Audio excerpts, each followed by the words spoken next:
Hello, today I'm going to tell you all about Screencastify. So Screencastify is going to allow you to take and record lessons so that you can see them exactly as they are right here. You can be talking while also showing a screen. So some of the advantage of this is not only can you show them a screen like this, you can take and also show them like your Ladybug camera.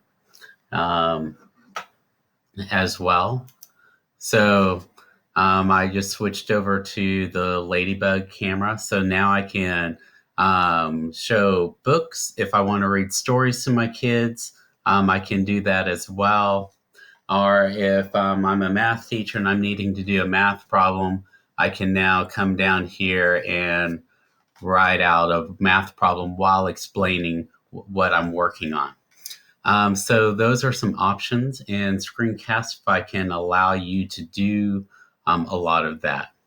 So one of the things that we want to do is get the software installed for you so that you can work on it.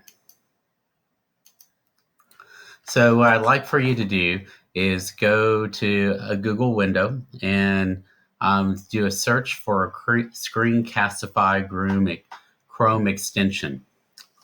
Then you can go to Screencastify,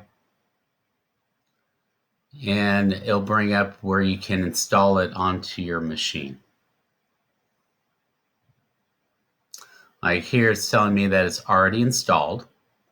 But once it is installed, I can take and click on the Screencastify window in my toolbar. It'll bring up a dialog box much like this, and it'll give me a chance to say, well, do I want to show my desktop, my browser, or just my webcam? And then I can click record. It'll allow me to choose what screen I'm looking at, and then I can start my recording session. So right now I'm having to use this computer screen, and I have my window where I'm speaking over here. And right now it's telling me that I've recorded 2 minutes and 30 seconds. You can, for free, you get 5-minute videos that you can do. And when it's done, it'll allow you to save them to your Google Drive, or you can download them to your desktop as well. From there, you can then upload them into your Google Classroom. You can upload them to your YouTube account. And then that way you can share them with your classroom. So I think this is a really useful tool. And so I hope y'all will be able to use this as well. Thanks. Bye.